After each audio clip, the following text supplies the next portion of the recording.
Good evening. Welcome to the latest live edition of Last Bell Boxing. Joined by regulars now. Sean, how are you, pal? Evening, I'm all good, thank you. Daz, how you keeping, mate? All right, mate, thank you. And host of the show, as always, Carl. Yeah, shoulders hurting from carrying you, but I'm all right. Oh, easy, Tiger. So first, we'll jump straight into it.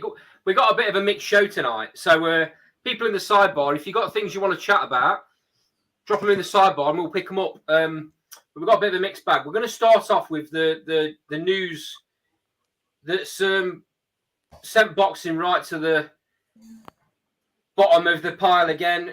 Amir Khan and the failed drugs test, which has given him a 2-year ban from all sports for a substance called Osterine, which I believe is a muscle building product. Is that right, Daz?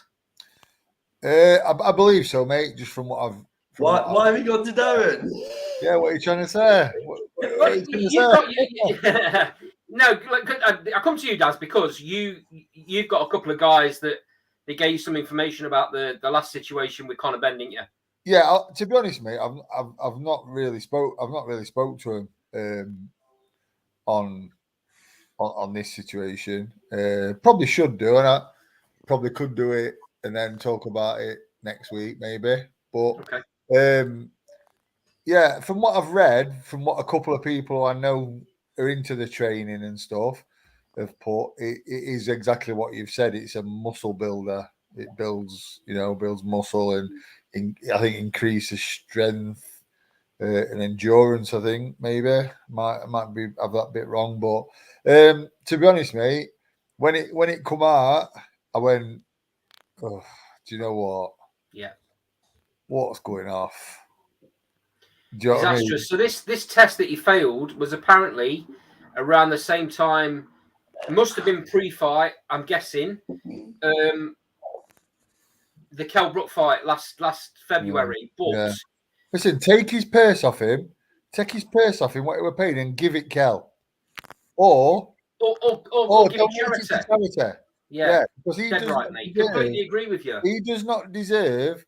Now, I said give it to Kell. People might think, oh, Kell don't need it. Listen, Kell was at risk. Yeah.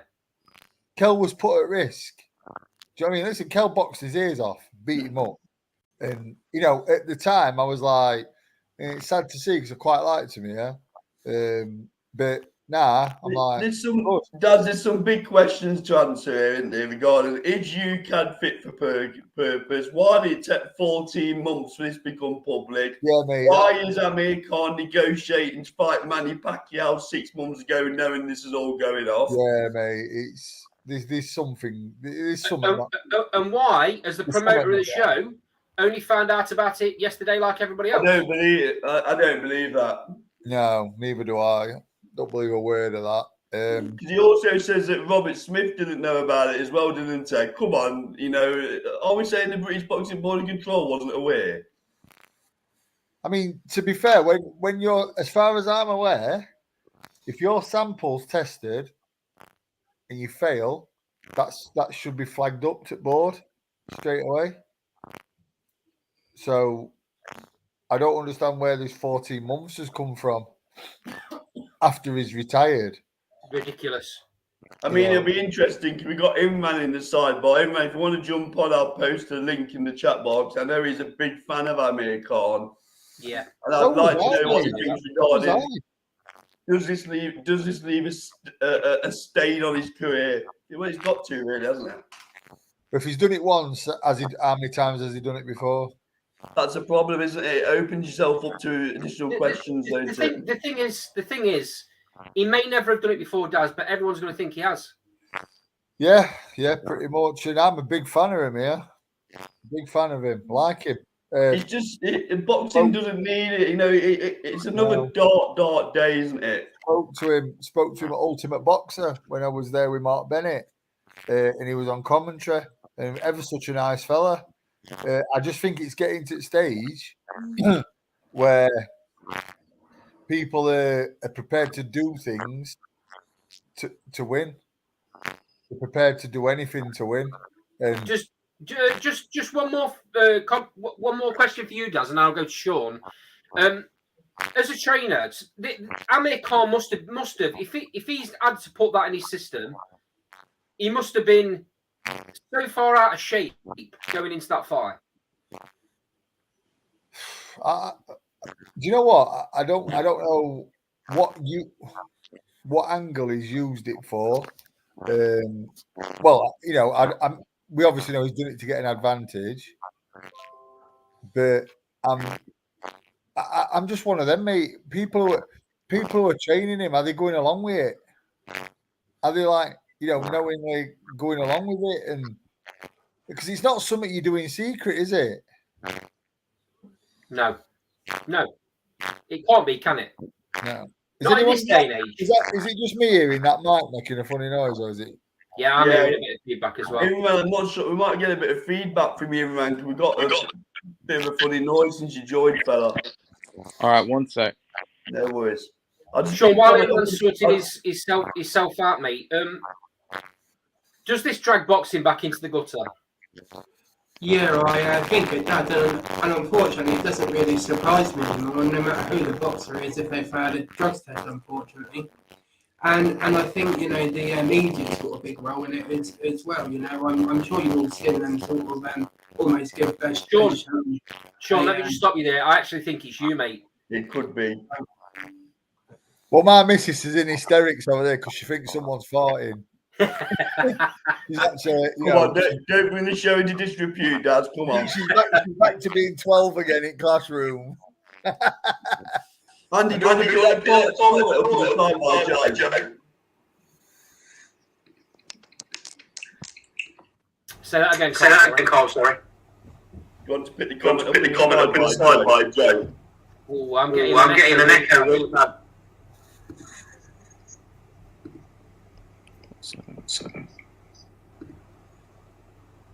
Are we sorted? No, echoing.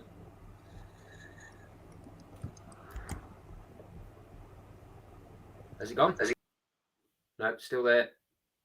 Is the echo there? Oh, it's gone now. So that must have been Carl. Okay, just pick these comments up in the sidebar. You've got to read the report, fellas. There's a lot of uninformed statements here. Even Don Ingle doesn't think he's cheated. Well, he might not have cheated, but it's in his system. I'm going to say one thing to that. Keith Galahad. So, Imran. Yeah. You're a massive Amir Khan fan. Yeah. You've always backed Amir Khan. Whenever me and Cole, I know a lot of what me and Cole say to you is in jest. Yeah. But you've always backed Amir Khan. How are you feeling about this? You know what? Initially, I was feeling like gutted because it's like, what's gone off here? Because after post Canelo, Amir Khan's career has been going downhill and it's just been disastrous. And this just like he's finished his career, he got it. People were giving him credit, and then all of a sudden, this has just come up. So obviously, it was like shocking. But then obviously, I've done my research. I've obviously studied like sports science and stuff, so I already know a lot about like drugs and steroids and stuff like that. So I obviously started digging into the situation and started looking at it, and it doesn't really make sense. And to be honest with you, this drug that was found in his system, it doesn't make sense. Firstly, because he'd have to take it in very high doses in order for it to impact his performance on fight night. So he was then tested on the 12th of Feb, so a week before the fight, and obviously he passed that test.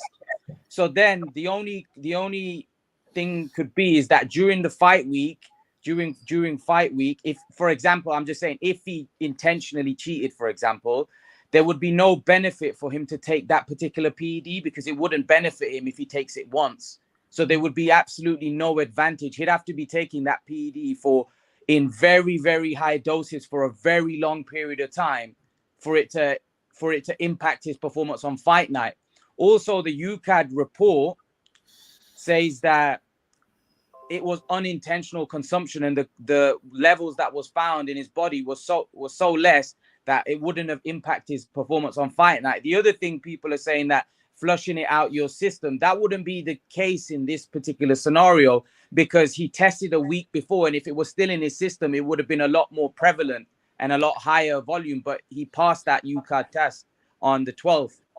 So from that, obviously concluding what I think's probably happened here is he's either taken some kind of sports drink, because Ostarine can get into your system through tablets, through drinks, and it can get through in your system, like even shampoo. And when Amir said even shaking someone's hand, he's right. It can get into your system by shaking somebody's hand as well. I don't think that's happened in this case. I think what's happened is either taken some kind of tablet, some type of supplement, some type of drink, and it's got into his system in a very small trace that doesn't really impact performance. So that's what I think's happened here. I don't think he's intentionally injected something into his body. I think the big thing here is the fact that why has it taken that long for it to come out? Why has it been kept so quiet? I don't think this is an intentional case of cheating.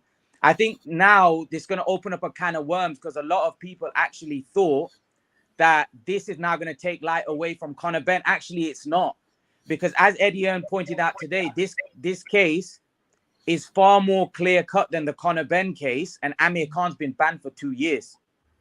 So now if Conor Benn has to present his thing to the UCAD, how are they going to treat his case? Because like I said, Amir Khan's case is quite clear cut when you read the UCAD report. So I think they'll be even more worried now. Imran, if UCAD are saying this is definitely unintentional, that it's in his system, why has it got a 2-year ban? Because it's strict liability. So it doesn't matter how it got into your system.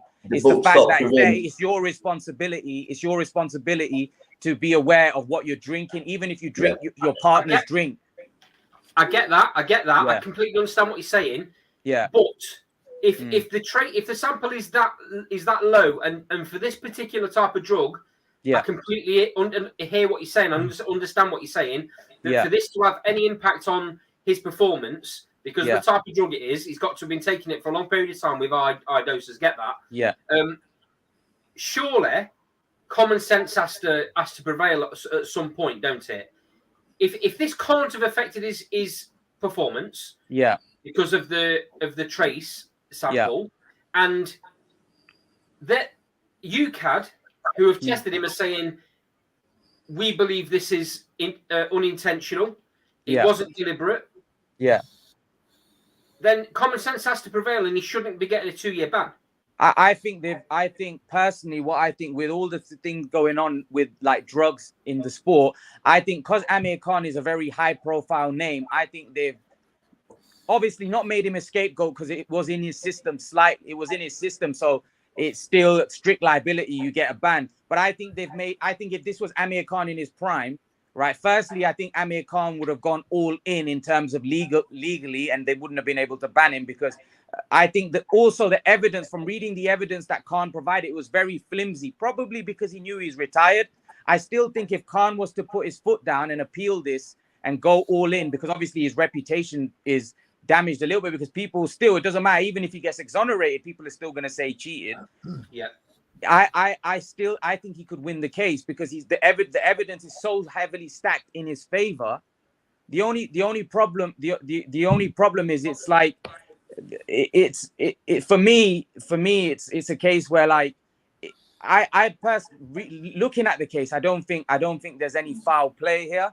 But again, for the boxer, it's damaging for the reputation. In terms of what I think's happened, I think they want to make an example that if Amir Khan can get banned, then anyone can get banned. But Amir Khan's a retired fighter. What difference does it make? So it's a very easy call. Imran, very easy card, isn't it, for them to ban him? Because exactly. He's retired. He's retired. My point of it is, it's either, happen that way, but it must be an incredible amount of stupidity on Amir's side if he's drunk something with that in it, because the experience he's got as professional boxers, you're told to check everything, what you drink, what you eat, supplement wise.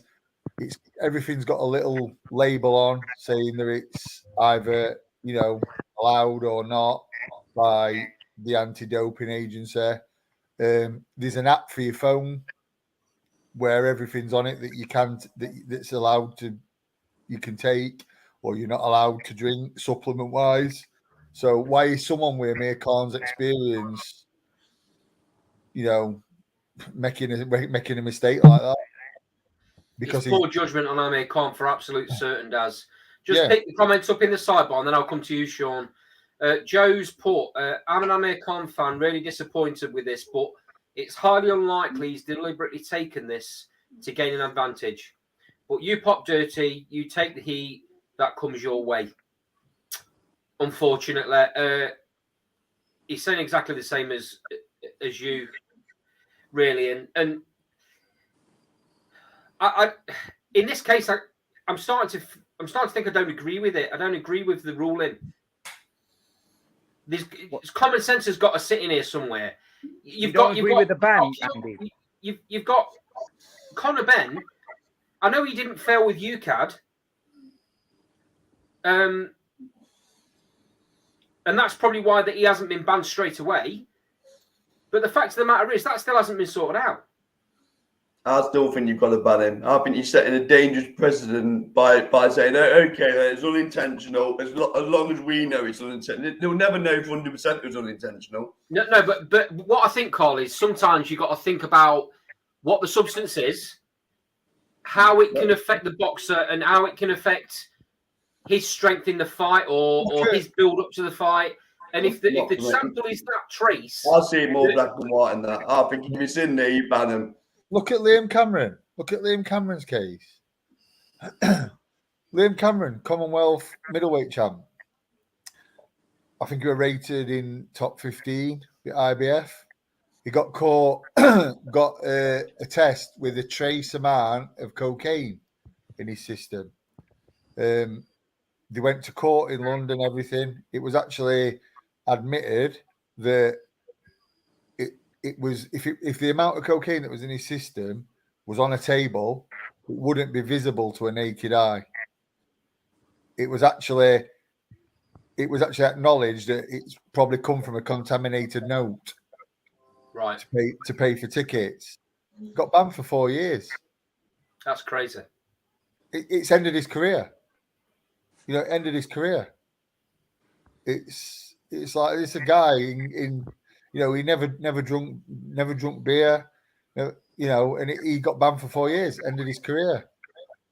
This is what I was saying about common sense. So yeah. I know what you're saying, Carl. It's got to be black and white, but come on, when you get a situation like that, you've got to look at it, surely. I would be ultimately it's the boxer's responsibility. That one's very unlucky, but I just think if you start veering away from it's in your system, you're going to get banned. You're in a very grey area. Eddie Hearn. We're in a very grey area anyway because. Well, you're not, are you? Because at the minute, if it's in your system, you get banned. Do you? Unless you hand your license and etc. But more get banned than don't, do they? Yeah, but not everyone gets banned, Cole, so it's not. That's because they've handed the licensing and they're out of the British Boxing Board and Control remit. I mean, there's the case, and to be fair, when I've put this to people before about Liam, people have said, well, he shouldn't have been handling ticket money then. Take that risk factor out of it. And do you know that's ridiculous though, because that it maybe is, but when you're Commonwealth champion, mate, and you're rated in top 15 with IBF, and you've got that, and you've got some big things possibly on the horizon, mate. That means that's what you're saying there, though. I hear what you're saying, right? But what you're saying there is basically that guy can never get to the shop. It can never pay for a pint of milk because the change you might be getting out of the till might have Coke on it.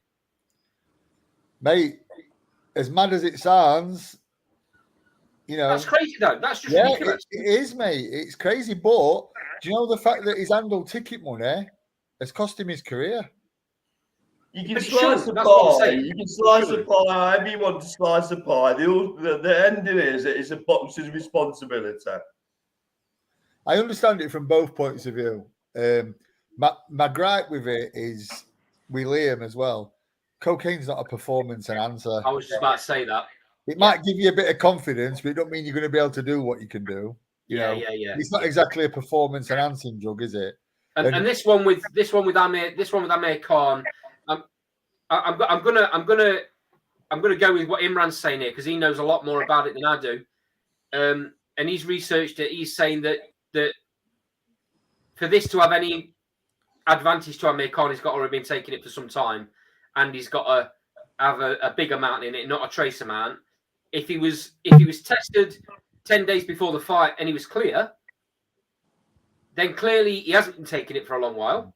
Do you know what I'd be interested to know though? And I am actually I'm gonna speak to a few bodybuilder friends because I know with performance enhancers you've got cycles. Yeah, I was going to put the words out of my mouth. So I'm interested to know with this certain drug. I'll play devil's advocate. What if Amir has been on big amounts of it, and he's ended his cycle, and he's only found a trace amount? But if he's ended his cycle in camp or just before camp, then surely the test that was taken 10 days before would have had that trace in it as well. Not necessarily, because you've got masking agents and all sorts, haven't you? I'm not an expert, but I do know these masking agents in Iran. The only problem with that is that UCAD and Amir was training in America. They've got a similar body called USADA. So now VADA, they obviously tell you when they're coming in to drug test you. USADA don't tell you, it's random. You don't know when they're coming.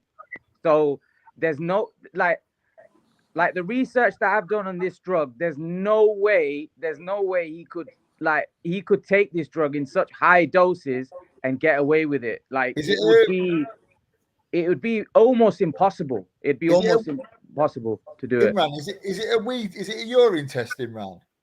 Yeah, it's so they've caught him. They've saying after the fight they did a urine test and it came up like in 0.5 nanograms. So in order for this drug to be a performance enhancer, there needs to be 10 milligrams or more in your system for it to affect performance. They found 0.5 nanograms, which is like half of a grain of salt, basically. Yeah, in the system. I'm playing devil's advocate here because it's like a case.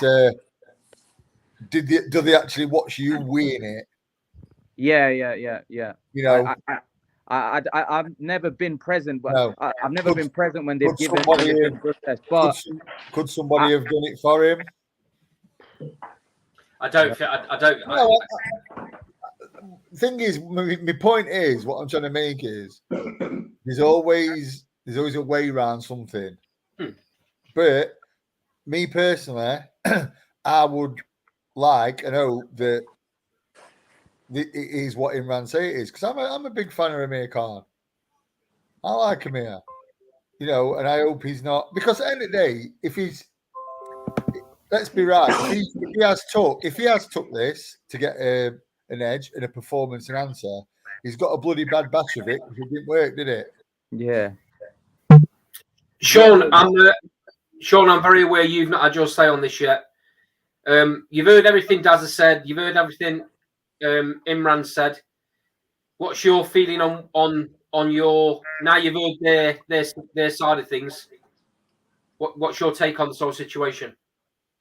Yeah, like I was going to say earlier, it doesn't really surprise me when any boxer fails a drugs test these days, sadly. But I think there needs to be sort of a level balance when you're calling out fighters. I mean, from just listening to what you guys have said, it's a very different situation to Conor Ben's. However, it seems that the people in the background, the promoters and things, they almost get a free ride if they're not Eddie Hearn, and that's what I took out this week especially. And I think for Amir Khan, I don't know if you see the initial reaction he gave to Sky Sports, where he pretty much said that if I was on this, it couldn't have worked because I wasn't very good. So I don't think he's covered himself in glory since then with what he said in the media. But I think ultimately it doesn't surprise me, and I agree with Carl in a way. No matter how drugs get in there, unless someone sort of pins you down or is injecting something to you, I think at the end of the day, the boxers have to take the ultimate responsibility and accept what they're punished with. Imran, did you listen to the Amir Khan interview on TalkSport today? Yeah, I thought it was pretty bad in terms of like Amir is like, firstly, like I said, the evidence is so stacked heavily in his favor, but the fact that he was so misinformed and he didn't really even know much about it, and to be honest, it was like, how like when you've got something so strongly in your favor, but you're actually killing your own case. Yeah. It's like, it was literally like that, where I've got everything in my favor, but I'm saying things that is making me look guilty when I'm actually the evidence is in my favor. I mean, he was so misinformed about the drug and like he just, like, it was so confusing what he was saying. I was like, what is going off here? But like I said, going off what UCAD have come out with, I'm going off that, because going off what he was saying, I don't really think he even knew about what he was talking. I don't even think he knew about it. And that's probably because, like I said, he's retired. He doesn't really care. So he probably has, when he tested positive and when he got found out, when they told him, he was probably like, I'm finished now, so he probably didn't even follow up. And like I said, I don't buy that, Imran. I don't buy that. I'll tell you why I don't buy that. Because he's an ex-world champion. He's revered by the British boxing public as one of our greats. Yeah. Why wouldn't you fight it and clear your name? So I don't buy that. No, I agree. I think he should. I think that's what I think. But why is it, wouldn't that be his first fought, Imran? Wouldn't that be his first fought? Maybe he should. He should. Because, like I said, if you're not going to fight this situation when it's so heavily stacked in your favor, I mean, what? Like, I don't know. I don't get it. I don't get why he was so. He didn't know anything about it. He didn't know anything about the drug. He didn't know. Like, I've come on here and told you about the drug and what it does. Like, it would be no advantage. How did he not know that? I mean, he should know that. Surely his people around him, the scientists and lawyers and doctors that are around him, would know all of these things. So how can he not know that? This is what I don't understand. So how can he be so misinformed? It doesn't make sense. He should fight it. He should fight the case, because, like the guys have said, when things like this happen, I mean, I've seen people like 2 hours ago, and now saying, "Oh yeah, he must have been taking some of his old career. How did he survive rounds with Maidana?" Yeah. And it's like, listen, he showed a ton of art, I'd like to think, but it has a reverberating effect. It's like the Conor Benn thing. Yeah. People have even said, "Well, look at Conor Benn, had life and death with that European kid, and then absolutely smashes Algerian Van Eerden to bits." At least he's fighting though, Daz. Yeah, mate. Yeah, but there's also the case where I've seen, and it's ridiculous. I've seen the Conor Benn bit where it's even gone back to his dad. People saying, "Oh yeah, he's definitely been on it," because I think his dad must have been on it to survive that McClellan fight. I mean, it's crazy, but it's like it'll ruin your legacy. Yeah. To a certain degree. Sure. That's going to be my question to Carl. I know you've not always been a massive Amir Khan fan, Carl, but you respect the fact that he did what he did in the sport. Does this tarnish his legacy? Of course, unless he clears his name, because there's that big question mark now over when he's had life and death in the ring. Has he had some additional help somewhere? That's a problem we got now. It's already happening. People are already bringing into question previous fights. So that's what put my personal opinion is, I don't think for a second that when he was in his prime, he was on any of this sort of stuff. Not for a second. But it raises the doubt, though, Andy, at the very least, don't it? No, of course. Question mark. Yeah, no, I get that. Which he doesn't deserve, by the way. By the way, he doesn't deserve that question mark. But unfortunately, now he's going to have to fight and clear his name. Yeah. People Well- react very angrily to stuff like this. I remember when it first got announced, there were people saying he should be stripped of his world titles that he won in 2011, even though it was 11 years ago. Man? Because we're not. It's not cycling, is it? It's not football. They're going in there and punching people in the head. Yeah. I mean, I actually said before you came on camera, man, the you know, listen, I mean, this is before you informed, because I don't know anything about this drug. So I said, if he's been caught doing this, means his purse taken off him. He's put Kell Brook at risk. Yeah. You know, it's a snap reaction of anybody to potential cheating in a sport where, you know, your lives are at risk. You know, and the thing is as well, with a performance enhancing drug, you could put your own body at risk. You could put Amir let's just say Amir did take a performance enhancer, or anyone took a performance enhancer. You can perform past your body's actual capabilities. Yeah. And your body could just not cope with it. You know, it's crazy. It's a crazy thing to do. Fair play to Dominic Ingle as well, though. I mean, I've not always been the biggest Dominic Ingle fan, but I know you guys were saying because of he's had fighters that have popped dirty, but he came out and gave a true side. He basically said on what he felt happened. He could have thrown Amir under the bus. I know Kell was very upset and calling Amir Khan a cheat and stuff.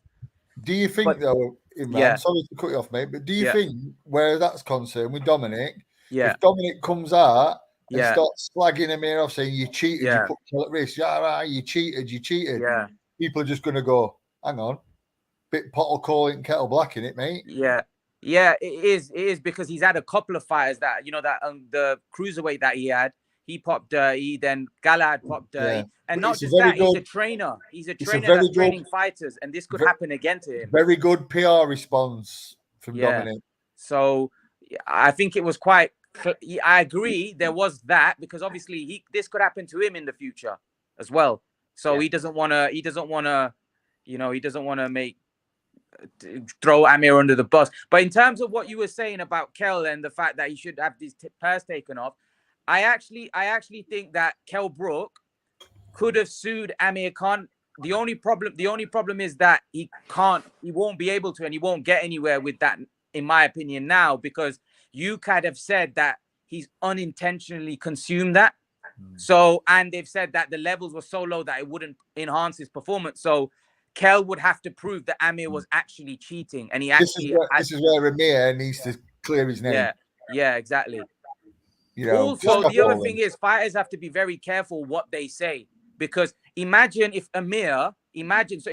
people that go out there, you know, these trainers and stuff, and saying Amir's cheated, this, that, the other, and Amir goes and clears his name and he then gets exonerated. Amir can actually then sue them for defamation. So that's why you got to be very careful today. And sometimes these fighters, their PR is disastrous.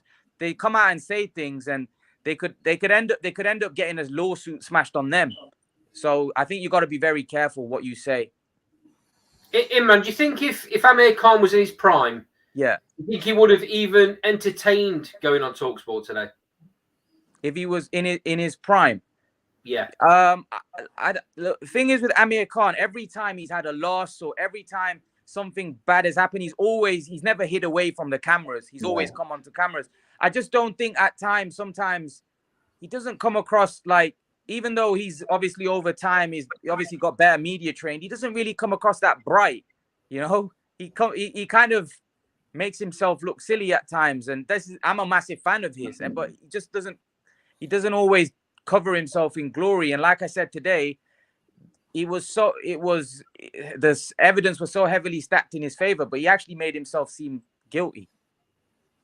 Sean, there was a comment made by Eddie Earn today. He said that the anti-doping agencies in boxing are not fit for purpose. What do you think to that? Yeah, I think you have to agree to some extent, because we've seen all the mixed messaging with them, haven't we? There's so many different boards and governing bodies that want to control all this. There needs to be a universal one, in my opinion, that has the final say on these things. Otherwise, we're just in these grey areas, and nothing ever gets cleared up. Yeah, it needs a governing body. Anyone else got anything else to say on this topic before we move on? I'd say he clears his name. Yeah, I think Sean's hit nail on head. Really, I think the drug testing needs a governing body, just like the World Championships need one governing body. You know, but is that ever going to happen? Probably not. Probably not. I think the thing is with this, Conor Ben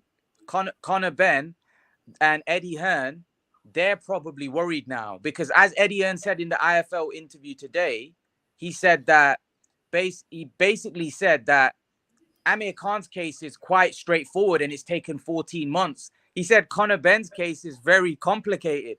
So they're worried now because Robert Smith is saying that you've got to go and send your evidence in and get cleared by UCAD, right? But his case is so confusing. I mean, WBC are saying that it was eggs that the reason why it got into his system. Conor Ben in his report is saying that it was the contamination in the labs. So I mean, this case is so confusing, and after like Amir Khan's case, after one day, I got to the bottom of what probably happened. Conor Ben's case, I still don't understand what's happening. I still don't understand after 6 months. I don't know. It's even worse than that. It's even worse than that, Imran. Conor Ben doesn't even accept it was in his system. Really? Is that? He said that on the Piers Morgan interview. He said that it wasn't in his system. He doesn't accept it was in his system.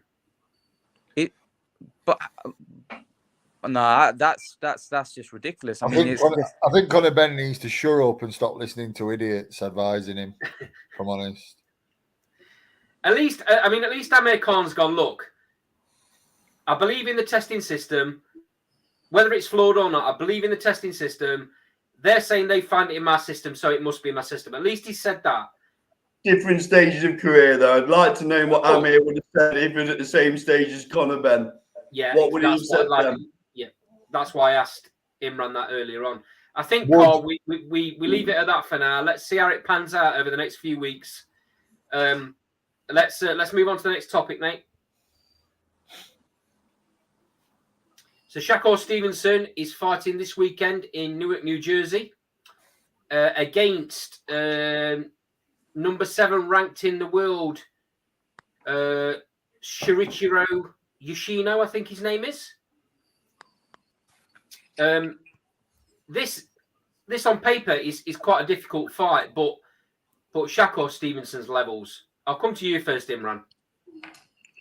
Yeah, guys, before I give you my answer, I'm just going to say I'm going to go open my fast now, but I'll give you my answer about Shakur. Yeah, Shakur is, in my opinion, one of the best fighters in the sport. He is ridiculous. And I've said this, like this fight on the weekend, he's going to win with ease. I know you said it's a hard fight, but the guy's levels are so high that he's going to win this fight with ease, comfortably. And not just that, I think Shakur, and guys might disagree with me, I think Shakur beats everybody at 135. I agree. I think he's that good. I think the guy's got footwork, his defense, his hand speed. He hasn't got great power. He's not the biggest puncher. That's an issue. But as we saw with Mayweather later on in his career, and we saw with Ward, you don't have to be the biggest power puncher to outclass guys. He's of a similar mold, in my opinion. He's of a similar mold. I don't think this guy is gonna be beaten anytime soon by anybody. I do. I think he's much better than Haney, and people rate Haney. I think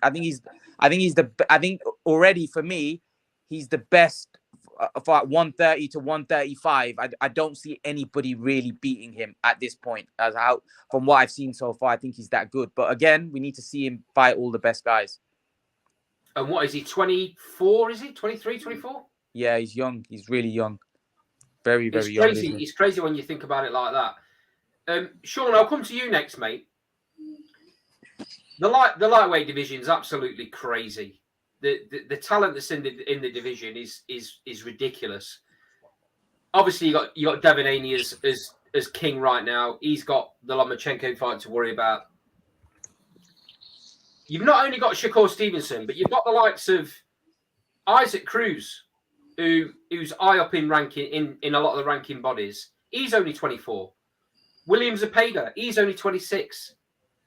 Frank Martin, who's really high up in there as well, he's a little bit older, 28. But these guys are not going anywhere anytime soon. You've got at least 4, 5, 6 years of these 4 or 5 top contenders could be fighting each other on a round robin basis. Sean, how exciting is this division, mate? Yeah, it's absolutely exciting. For me, it's probably the best division in boxing worldwide, really. And I think we take it for granted sometimes that fights that we don't see and we wish that we've seen. But I think, Lomachenko, Haney, you've obviously got Shakur Stevenson wants to fight Haney at some point as well. I think this will probably be a golden era for the lightweight division. I really do. And obviously you've got Tank as well. He's knocking about in that way. One fight that I wish that we did see, though, when Stevenson was at the weight below, and that was the Joe Cordina fight. I thought that would have been a really good fight, and hopefully they may get one in the future. Daz, I'll come to you next, mate. How good is Shakur Stevenson? Very, very, very, very good. Imran's given his opinion already. He thinks he beats Devin Haney easy. I don't know about that. Devin Haney is just as good, in my opinion. And naturally bigger as well. Great fight, that would be. So, very technical fight, that one for purists. Absolutely, mate. It's going to be one of them. It's going to be one of them, I think, where. To be fair, I tell you what, if obviously Stevenson's now gone up to lightweight, yeah. Listen, that's a great shot for Joe Cordina. That Joe Cordina's quality. Don't get me wrong, but Stevenson, he wouldn't hang with them guys though. He wouldn't have run with Stevenson, I don't think. I think he'd have lost on points, but now, Joe Cordina's he's got to look and think, do you know what? I could legitimately at some point probably be talked about as one of the best super feathers in the world. Do you know what I mean? With Stevenson gone. I've no doubt Joe Cordina would probably want to test his skills against the likes of Cordina and Cordina wants to test him against the likes of Stevenson. But yeah, I think Haney you've got Tank as well, Garcia. I mean, it's crazy. It's a mad division, isn't it? It's a crazy division. Crazy. Let's not count out Lomachenko. He's still, Just give me 1 second, guys. Looking a bit further down the rankings, though, what made me ears prick up today. Reece Mould is 12th in the WBA. Yeah. Max Hughes is 11 in lightweight. Yeah, Max Hughes is 11 in WBC, and so we have got some British interest in this weight division as well. This is no disrespect to them guys, but no, it's listen. They both give it a go. They both give it their all, but you're talking crazy elite in Haney, Stevenson, Davis, Garcia. It's. I think Max Hughes may be going over to Australia for a fight, allegedly.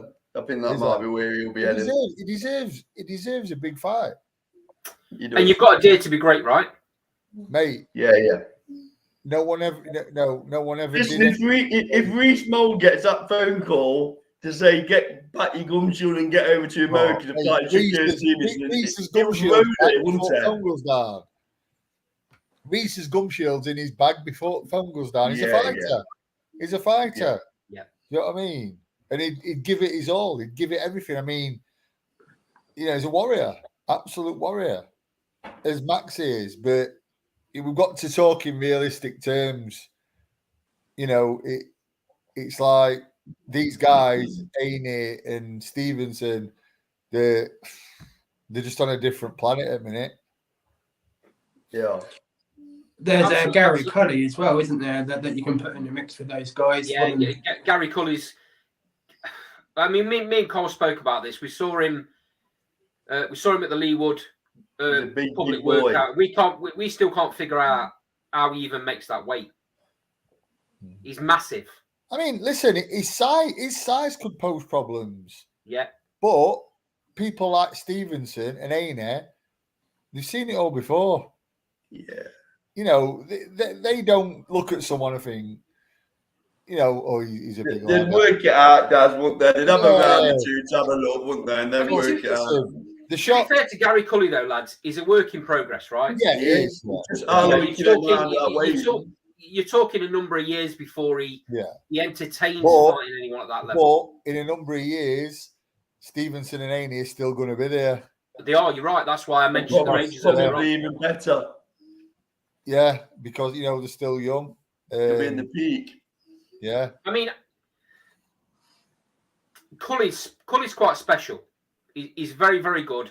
He throws shots at strange angles. He's got really big levers.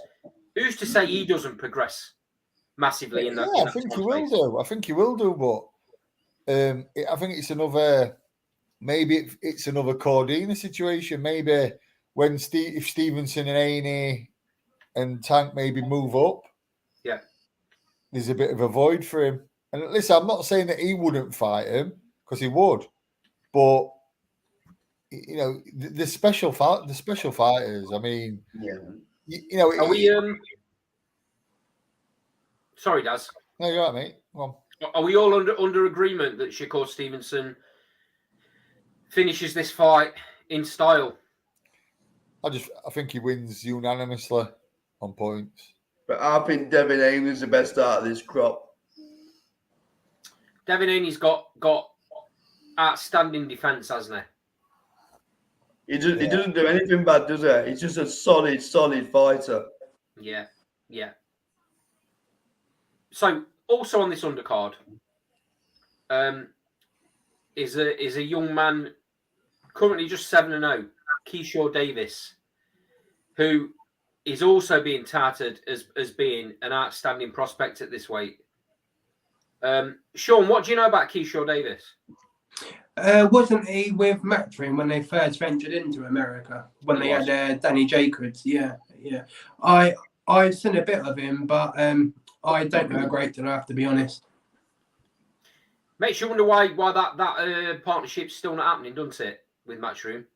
I know Matchroom USA kind of fell on its knees before it even got started, and maybe that's the reasoning why. But again, that's another talent that, yeah, he's only 7-0. He's got a long lot of learning to do.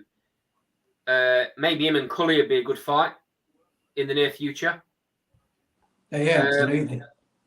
Also on this card is the man that everyone's touting to be the next big thing in the heavyweight division in Jared Anderson. Cole's already shaking his head because he knew where I was going with that.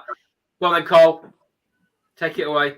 All I'll say is he does look a very good fighter, but I'm not going to start getting excited until he jumps in with someone of note. So he's ninth in the WBO, and he's got fighters around him like Joe Parker at 7 and such people. Let's get him in with someone of note rather than these North American taxi drivers who nobody's heard about. And let's see what level is at. I understand he's a baby. He's only 23-year-old. I understand that. But please, can these North Americans, and you know who you are, feel free to hammer me on Twitter, who are telling me that this is the next big American hero who's going to dominate the heavyweight division. You need to remember we've got our own heavyweights in the UK who are up and coming, Matty Harris and people like that. So let's just calm down on Jared Anderson. Let him learn his craft and plough his way through the division. But the jury's still out for me until he gets a gut check. He's 13-0, 13 KOs. As you've already mentioned, he's only 23. The heavyweight boxers don't even hit the prime till the late 20s, do they? Late 20s, early 30s, when they get the proper man strength, they've learnt the craft. I'm not too disappointed with the way he's being handled, and they're taking the time with him because he's very, very young. Look at what happened with Daniel Dubois when he got pushed too quickly. But then shut up about him then. Don't make out, he's already the finished article and he's going to come over and dominate the heavyweight scene, blah, blah, blah. I mean, to be fair though, Cole, I've not heard him say that. Not him, but I've heard smoke behind him. That's what I'm saying. I can remember this happening before with a certain Michael Grant. Yeah. And I can remember a certain Jeff left up later was told he was going to come over and smoke Joe Calzaghe, and what happened. Yeah. The problem you've got is America. You're crying out there, crying out for an heavyweight. That's why. Yeah, they are. They've not. Even Deontay Wilder, mate, has not caught the imagination of mainstream America. A lot of people in America don't even know who Deontay Wilder is, and he was heavyweight champion, WBC champion for how many years? Highlight reels as well, wasn't it? Highlight reels. I mean, exactly, and he didn't catch the imagination because we spoke about this 1,000,001 times. Boxing maybe isn't priority in the States, but if they had somebody that was coming over and destroying everything we've got over here in the heavyweight division, they'd be taking notice for absolute certain. I mean, there's a kid from England called Moses Itauma.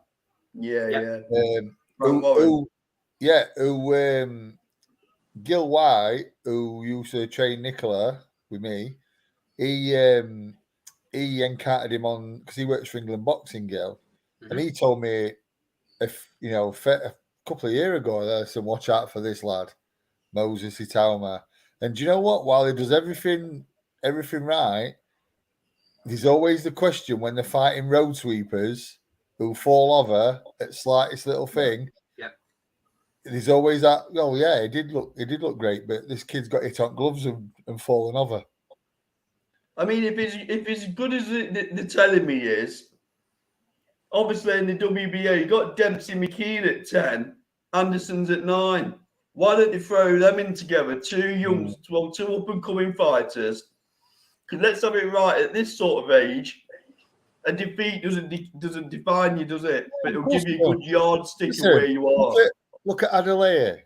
They put him in with Kamil Sokolowski, and Kamil should have got that decision. Yeah, he should have. Miguel Groves. That was a very early fight when them two fought. Kamil should have got that decision over Adelaide, and he didn't. And I don't mind Adelaide as a fighter. To be fair, I think he seems to have learned from that. But hitting people on gloves and then the falling over and blatantly not wanting it, it don't do out for the reputation. Yeah, everyone's got to learn somewhere. Everyone's got to start somewhere. But if you've got a grounding as good as what people are saying, do you really need to be at that level? Could you not start at the level above?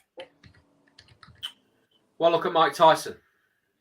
Yeah, I mean, to be fair, mate, Tyson fought some bums as a young'un. He did, Daz, but look at how many times he fought in those first early years. Oh, mate, you're a freak of nature, Tyson, weren't he? So why not? Why are they not throwing Anderson in?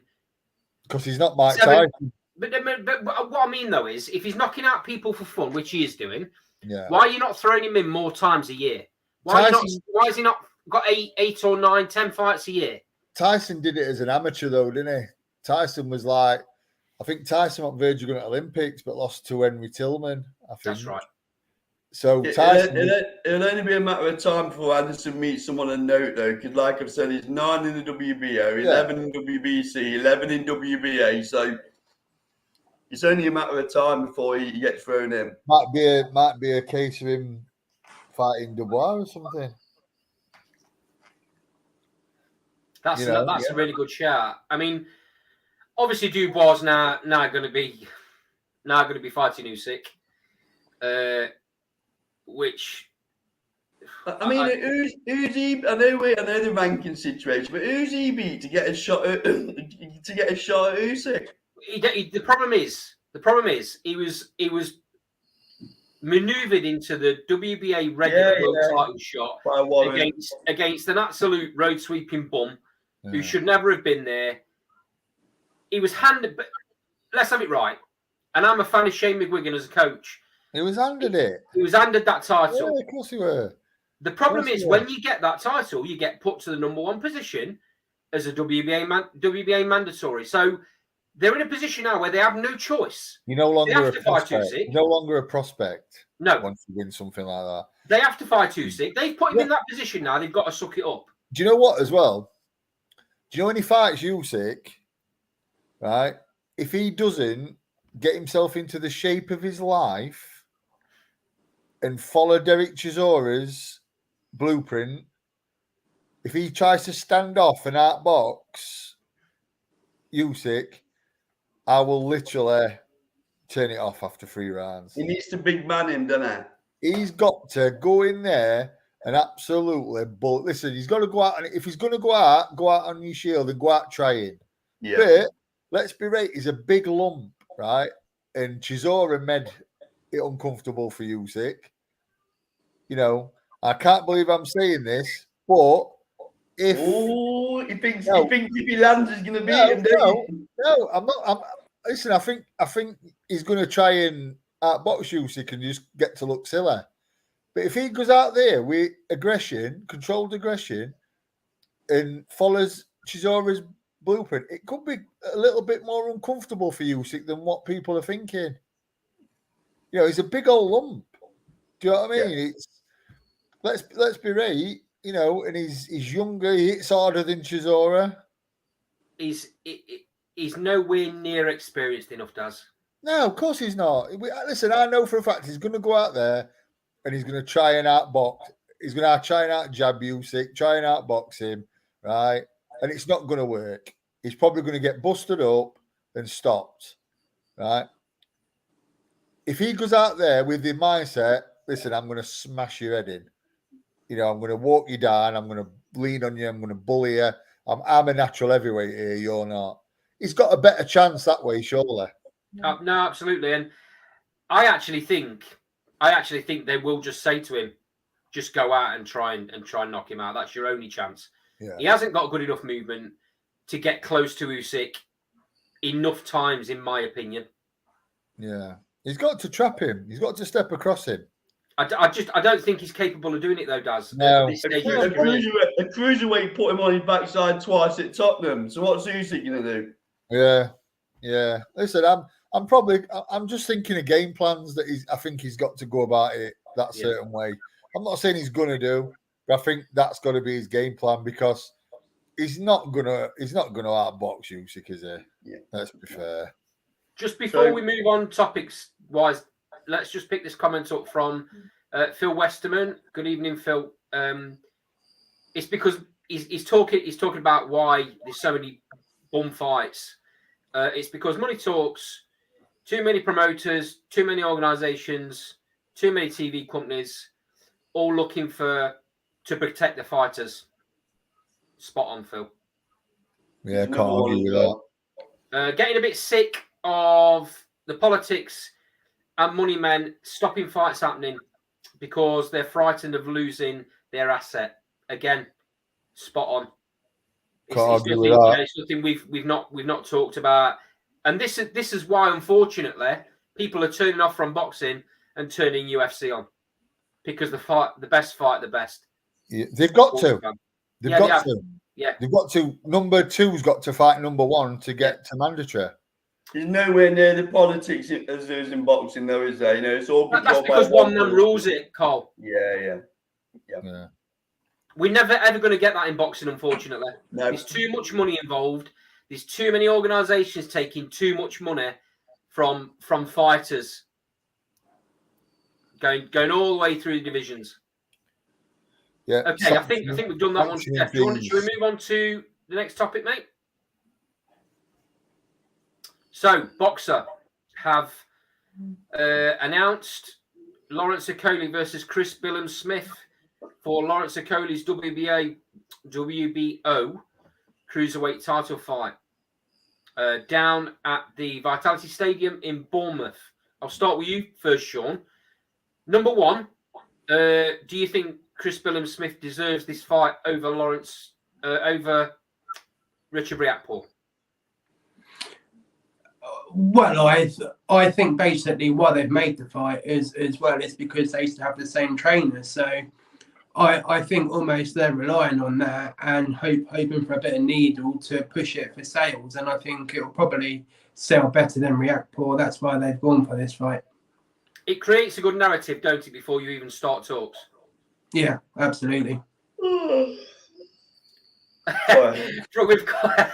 with Cole's reaction there, we'll come to you next.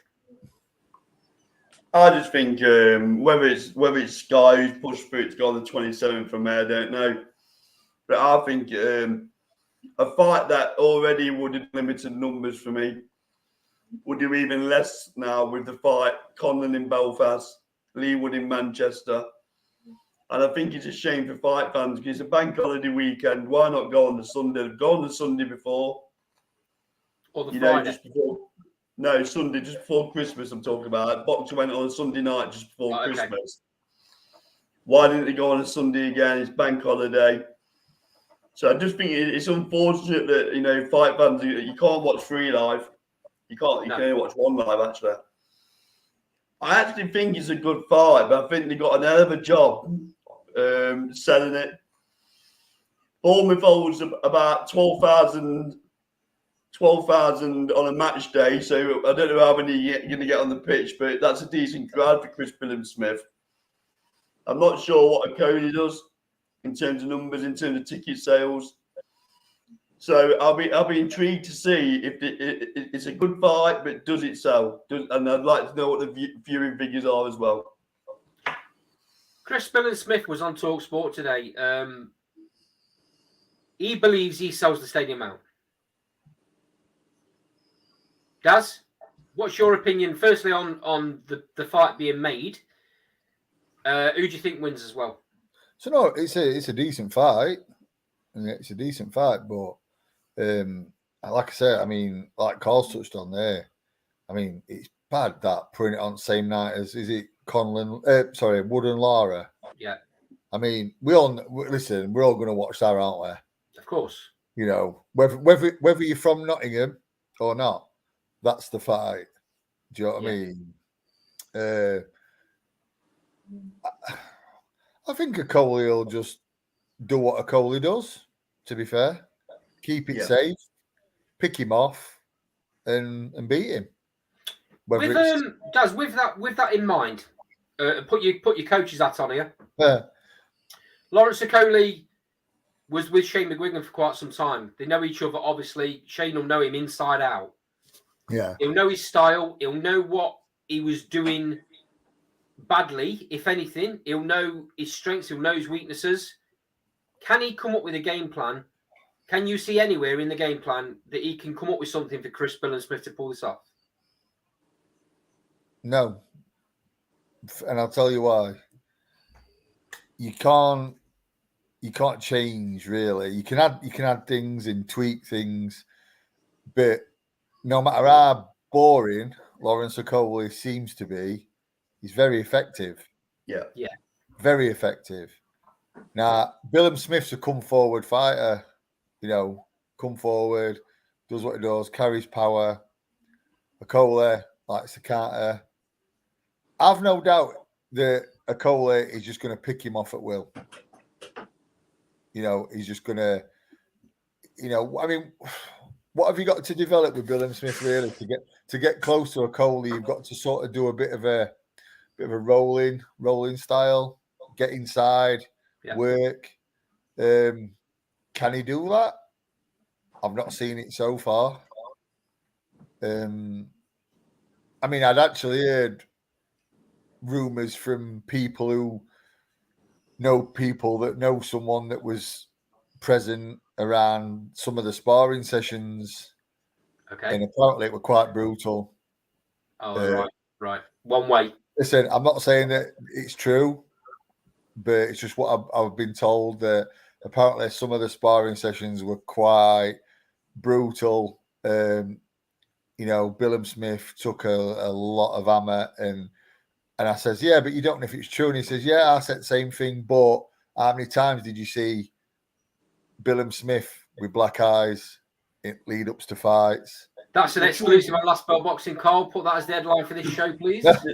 You know, here's another headline for you. The truth is that Bilham Smith just isn't world class. you what, mate?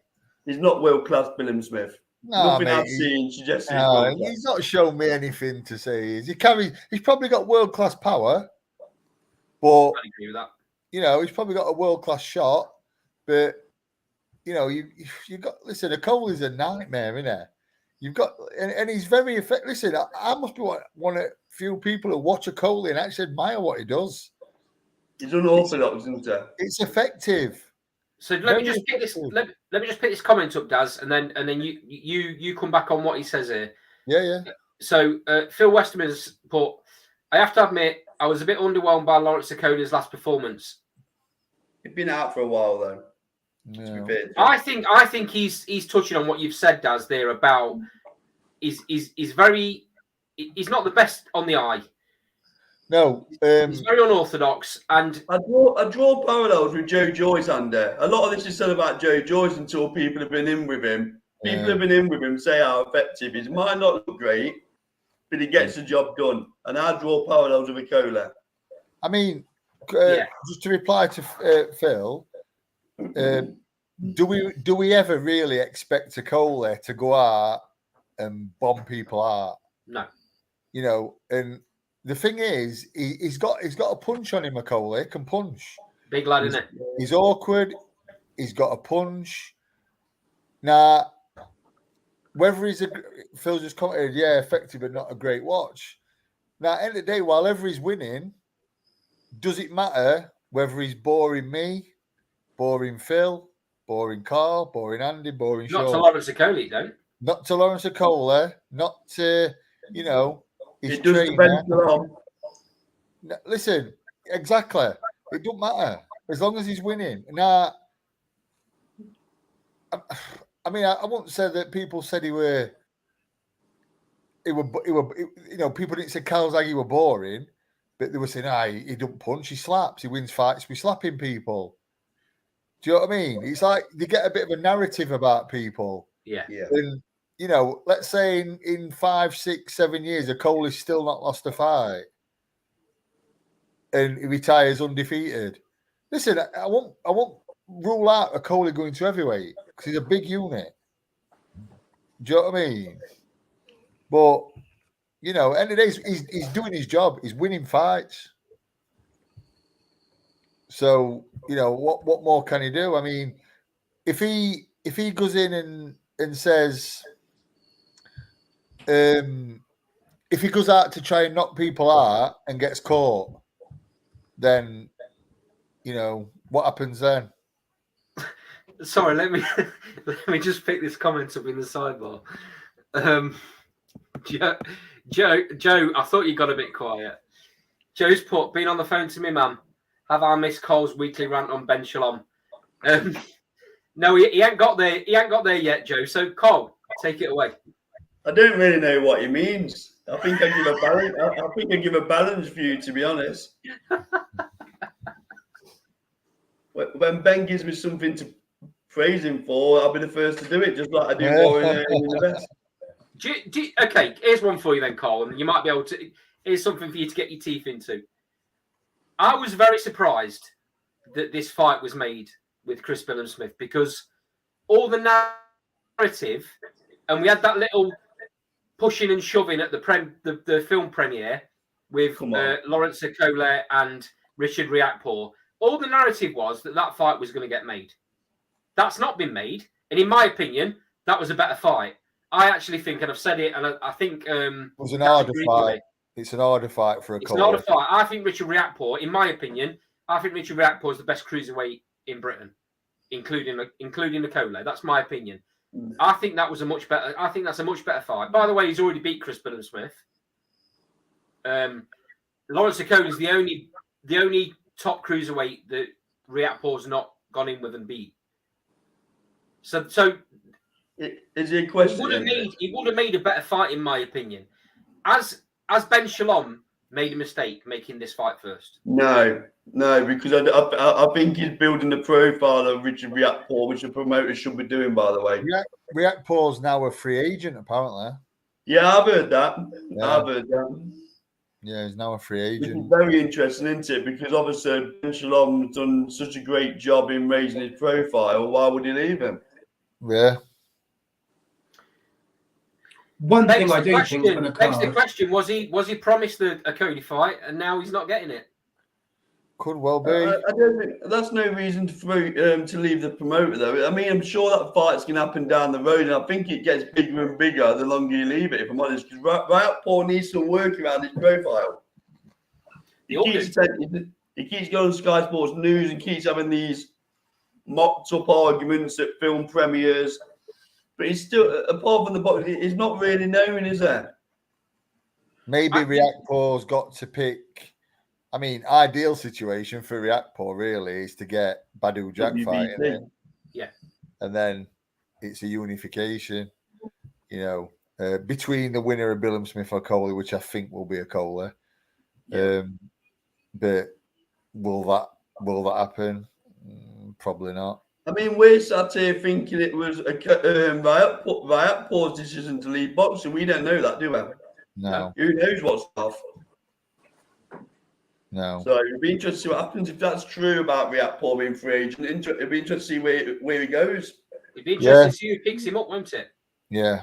I don't think there'll be a shortage of people wanting him, to be fair. He's a real talent, Daz, but like Cole's already said, where's his profile? Yeah. So the likes of Matchroom probably won't entertain it because he has no profile. Yeah. He's not a big ticket seller. Yeah. To be fair though, I think he's the type of fighter, and I think he's the best cruiserweight out of them all. I think he's the type of fighter Eddie Hearn could put money into, and he's not going to lose money on him.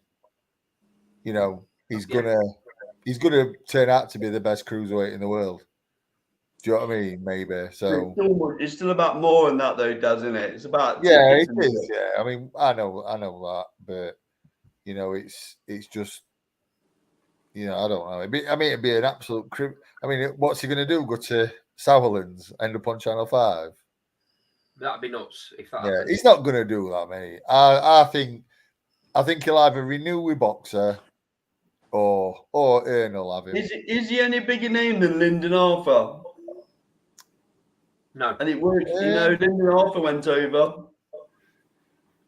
Yeah, I mean, I don't. Do you know what, mate? I'm a big fan of Lyndon Arthur, but Lyndon Arthur's gone very cautious. And Lyndon Arthur a bit of a destroyer at one bit. I'm just thinking from a profile perspective. Oh, right, yeah, sorry. There's not much in it, is there? No, probably about the same, yeah, probably the same, yeah. I'd agree with that. So Channel 5 can attract Lyndon Arthur onto that platform. They could well attract Reactpor if they're selling the dream. Yeah, could do. And when Channel 5 are getting viewing figures of around the 2 million mark for a show. You see, they seem to be going down the IBO title route, though. Yeah. Channel 5. I mean, Lyndon Arthur's was supposed to box for IBO, like heavyweight title. That's his next fight now. Yeah, is that the next one? See, does Reactpor want to go for IBO route? No, because he's gonna want that a Coley fight, isn't he? Yeah, and he's gonna want the WBC title, and the other recognized, more prestigious titles. It'd be interesting. It's going to be interesting to see what the thought process is that Badu Jack, because of his age, because of the position of his career, that his next fight he wants a massive payday. I mean, does Eddie Hearn can deliver that though for him, can't he? If Reactpor signs for Matchroom, yes, with these sort of business relationships he's got with the Middle East and Badu Jack's based out there, that's just an easy fight to make for them both, and I suspect it'll be for a lot of money. So I mean, to me though, the biggest fight, if Badu Jack wants to have one more fight and make an absolute mint, he's got to fight one of the other champions. Yeah. He can't. He's not. I can't say he's going to make an absolute barnstormer of a wage through fighting Reactpor. It all depends on whether Eddie Hearn believes that he can make money off Reactpor. Because if he does, He'll Yeah. plow money into him. He'll Yeah. pay Badu Jack what he wants That's to get. what I was Badu Jack saying. every year. That's what I was saying before. I Yeah. do think that if he puts money into Reactpor, he's not going to lose money. There's nobody better at building a rationale and a story behind a fighter than Eddie Hearn. He's the best at it. You know, you watch Jack Catterall now he's with Matchroom. Apparently he's fighting Dara Foley. Right, on the 27th in Manchester, right? Who got that? He got that knockout win over Robbie Davis Jr. And it hit him that hard, he snapped his ankle. Yeah, going back to Reactpor, it's very interesting why, if he has left boxing, I'd like to understand why that is. Yeah. You're probably never going to find out, mate, are you? No. He's put it out there in an interview. I didn't watch it because it was just before we come on here. But yeah, there's an interview with him out there explaining why and what his reasons are and whatnot. Oh, all right. Okay. I haven't seen that yet. I'll go away and watch that for absolute certain. Carl, cautious of time as always. The show's flown by as normal. Any other topics you want to bring up before we? Well, I'll just put a couple of comments up in the side. So Phil says, Reactpor would do okay with Matchroom with a couple of big undercard KOs. Joe says Reactpor will probably stay with Sky straight boxer. I don't think Warren has any cruiserweights, and does he really want to go back to Earn? I'd stay on Sky. Probably. The only benefit of staying on Sky is it's easy to make the Reactpor or Billum Smith rematch fight. Yeah. I've got a topic. I've got a little topic we can talk about for a minute. Go on then, mate. Ellie Scottney being pulled off a. I've not really read it about this. I'll be honest with you. I don't know the ins and outs of it, so I can't really. I've read the periphery, but not. Yeah. You take this away. Daz. Basically, I mean, obviously, don't know the exact facts, just from what's been said back and forth by Shane McGuigan, Ellie Scottney, Chantel Cameron. But obviously, Chantel Cameron was with the McGuigans. She felt, obviously, she was treated badly, like, quite a few others have. She's Erin Ellie Scottney. Ellie Scottney is obviously trained by Shane McGuigan. Yeah. They boxed on cards before together since Chantel left the McGuigans.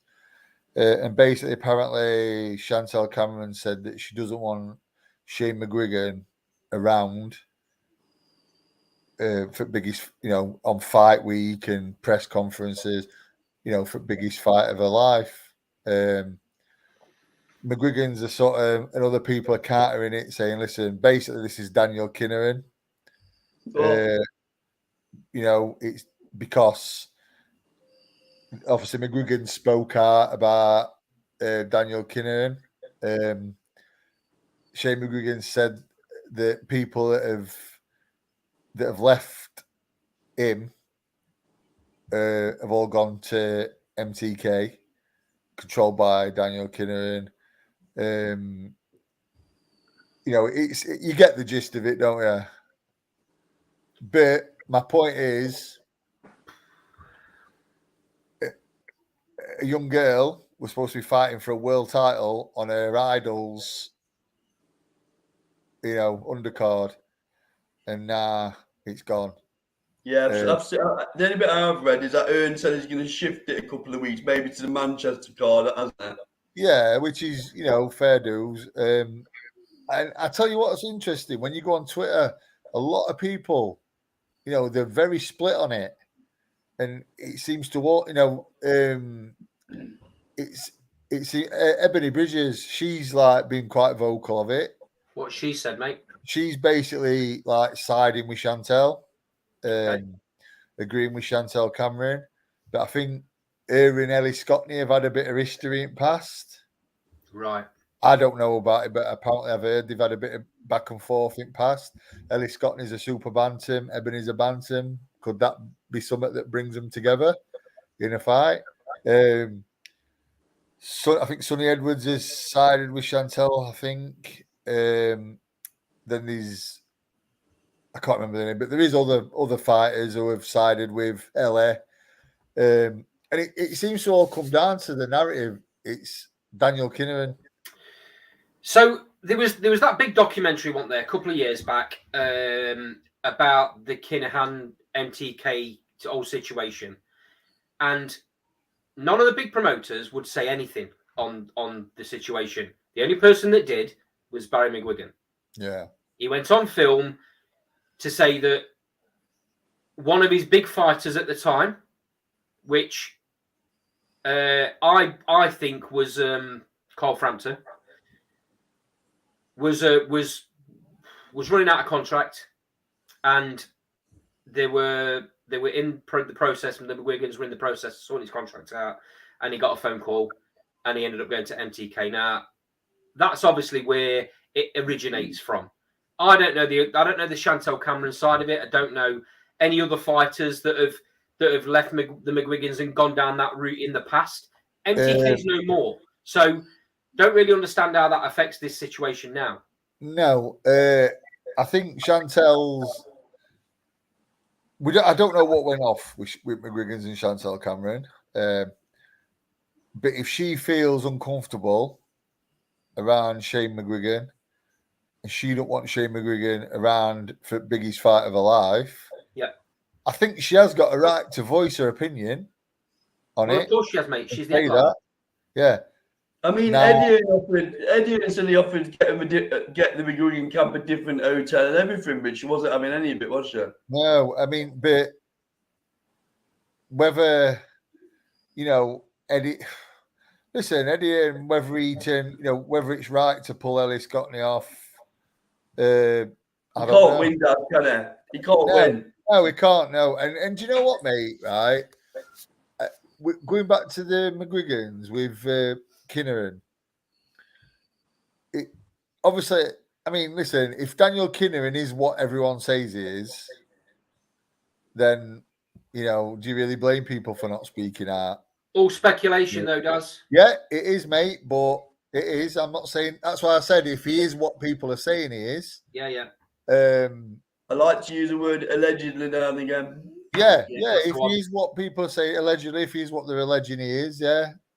But I think McGuigan, very patriotic, Barry McGuigan. I mean, let's not forget that man united a warring country. Yep, he did. With his boxing.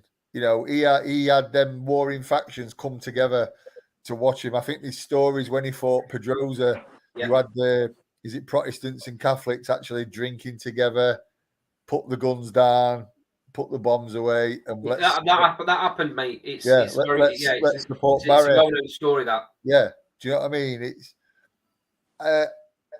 listen, let's not be naive and say that Daniel Kinneran's a squeaky clean angel, because no one who makes that kind of money in business does it legitimately. Do you know what I mean? Or 100% legitimately. Again, allegedly. Yeah, but they don't do it 100% legitimately, do they? Come on. I mean, we've as a show, Daz, and this is going back a while. We've never. All these other shows jumped on the bandwagon. They all wanted to say about when MTK went down and when certain fighters and certain trainers weren't allowed into America because of connections to possible connections to Kinahan. We never said anything on this show, Daz, because nothing's ever been brought against the guy. That was my next point was going to be that no matter how allegedly bigger villain, gangster you are, how much power you have, allegedly, you always get caught. You always get brought down, right? Yeah. He's not been arrested for anything. No. Innocent until proven guilty as well, though, doesn't it? Yeah, that's what, mate. My point is that there's just accusations on him. Yeah. There's no mud. He's not been arrested for anything. He's not been caught and charged with anything. So just if you don't mind, Daz, let's just get back onto the actual topic of what we were talking about, which is the Cameron Scotney situation. Yeah. in my opinion, Chantel Cameron is well within the rights to ask Eddie Hearn to do what she feels the most comfortable with, seeing as though she's the headliner. But at the end of the day, Eddie Hearn's the promoter, and he makes the final decision of who's on that card. I mean, Chantel Cameron saved the show, really, hasn't she? Yeah, of course. Biggest fight of her life as well. Biggest fight. Yeah, It's a difficult one for Eddie Hearn, isn't it? When you got the headliner coming to you saying allegedly that you're going to pull out the fight if the big wins are there, he's between a rock and a hard place. I think Eddie Hearn's done the right thing. Yeah. And he still gets a world title shot. Yes, it's not on that card, which heartbreaking, but a bit of a sweetener. He's still going to get his shot in a couple of weeks in Manchester.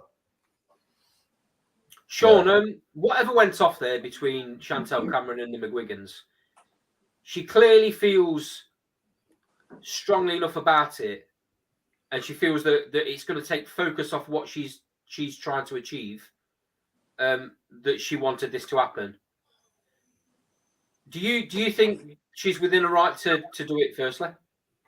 I mean, I don't know if you saw the statement she put out on social media, but she said, well, whatever went on between them affected her so bad that she was sort of almost suicidal over it. So I think certainly you have to take that into an account. But one thing that's a bit confused me over it all is surely Eddie Hearn mustn't have thought it was such a big deal as he wouldn't have put Scott Lee on the undercard in the first place. So that's what sort of confused me a bit with him making that fight on this card. He said that, didn't he, Sean, in his IFL interview? He said he didn't realise just how serious it was, to be honest. Yeah. They boxed on cards before, though. Yeah. They boxed on 2 cards together. Yeah, it's probably the magnitude of this fight, though, he does, because she's calling it the fight of her life, which it is. It is. I just, I mean, to be fair, like you say, you don't know dynamic or what's going off. I mean, it's, obviously Chantel's not happy with what our McGuigan's treated her, and she's every right to, listen, she's headlining. It's a massive fight.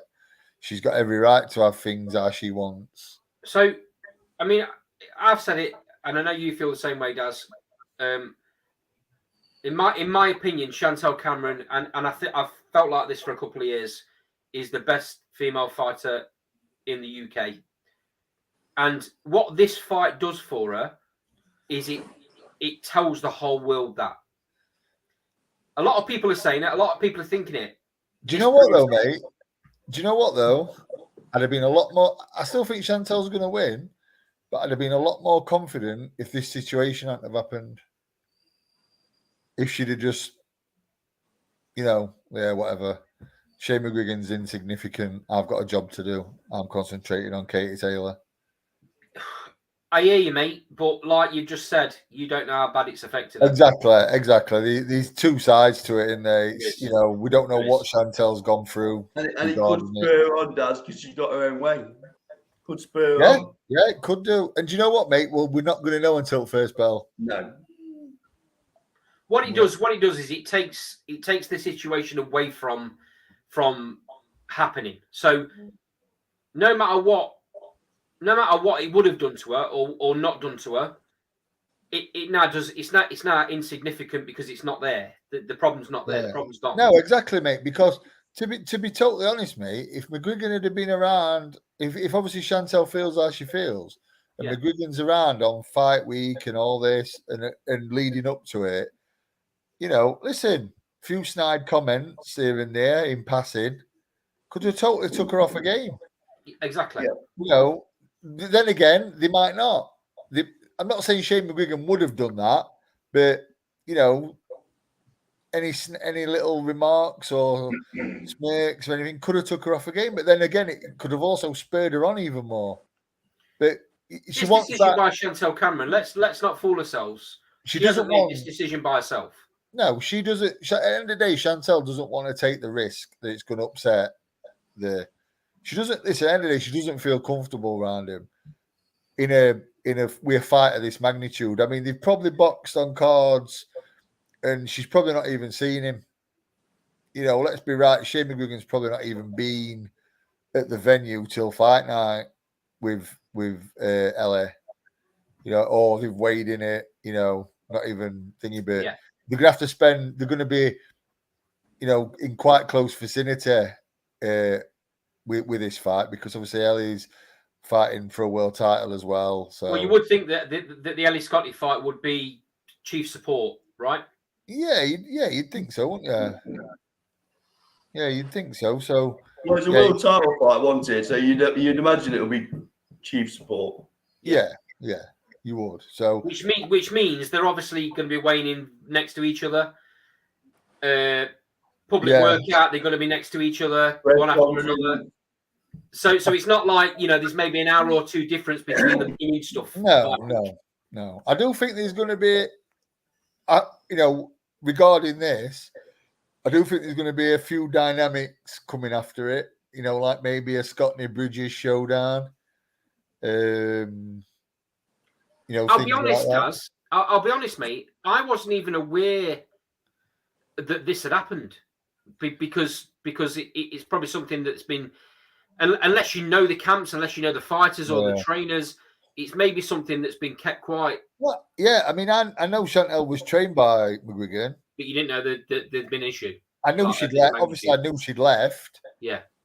And to be honest, I heard, oh yeah, you know, a bit of a bad terms. But to be fair, mate, where McGuigan's are concerned, do fighters ever leave them on good terms? I'm getting the sense that you're not a big fan, mate. I am though, mate. Honestly, that's where I'm going to surprise you. I highly rate Shane McGuigan. Yeah, I do as well. I think Shane McGuigan's a very, very, very good trainer. But clearly something's happened here that's made her feel the way she feels. Whatever that may be, everyone's going to speculate. The problem is now, because this has been highlighted the way it's been highlighted, this isn't likely to go away anytime soon. The narrative, the common narrative on it, I find, is it's not really always aimed at Shane. It's mostly his dad. Okay. It's aimed at. I don't believe we should need to know about all the different things that happen behind closed doors. You know, a bit like the football analogy. Isn't it? What happens in the dressing room stays in the dressing room. Yeah, I mean, we don't need to know, do we? It's between them. So part of the when you get such a close dynamic like Shane and Barry, when Shane's a trainer and Barry's the manager, which is obviously what happened with Josh Taylor. It's obviously what happened with Cole Frampton. Yeah. Probably what happened with Chantel Cameron. When there's ever a position where any of those fighters want to be managed by somebody else, they choose to go somewhere else management-wise, they always get dropped by Shane straight away. Yeah, it's his dad, isn't it? Of course. So loyalty. So it kind of doubles the impact, doesn't it? You see, you don't know whether that's Shane's choice or whether that's Barry's condition. But like you've said, Shane's never going to go against his dad anyway. No, mate, no, he's not. He's his dad, isn't he? He's the reason he's involved in boxing, isn't he? His dad was an icon, weren't he? He's the reason he's involved in boxing. So he's never going to go against his dad in that sense. I mean, it's easy to say it when I'm not in Shane's position, but if you're training such as Josh Taylor and he wants to end his managerial contract with your dad, but he still wants you to train him, and you say no, if you're not going to be managed by my dad, I'm not training you. We don't know that though, do we, Dad? We don't know that. No, I think if that is the case, that is a little bit of a narrow-minded thought process, but I don't think that is Shane's way. So I don't think it is that. Shane seems too savvy to be like that. But like we said, we don't know, do we? No. Couple of comments on the side. Joe says Cameron needs to suck it up. Fighters have to fight under all sorts of stuff going on in the background. If this was a male fighter, Earn would have lapped it off. Not necessarily. Don't agree with that. I think that's a very, very, very harsh comment, Joe. Don't agree with that at all. And then Kute Oz, good evening, says, I have a question. Is Josh Taylor versus Tio fight a done deal? I've not seen it announced yet officially. No, I haven't seen anything I think it's the official. worst kept secret in boxing, though. Yeah, Yeah, I've not seen it Until we sit official. down for But a press conference, so I won't be. It's never a done deal, is it? Two big That's egos going into that fight. Two big let's egos. be right, what a fight it is. Yeah. Two big egos though. When we start talking splits. Yeah. What a fight it is. So I'll bring the show to an end there then, guys. Okay. So Daz, thank you very much for your contribution. Sean, cheers as ever. And Cheers, thank you boys. very much. Thank you to all the comments in the sidebar. Much appreciated. Everybody enjoy your Easter break. Not too much chocolate. We'll see you same time next week, Thursday at 7 p.m. Take care, everybody. See you later. Cheers, guys. Like, comment, subscribe. I didn't forget that, Andy.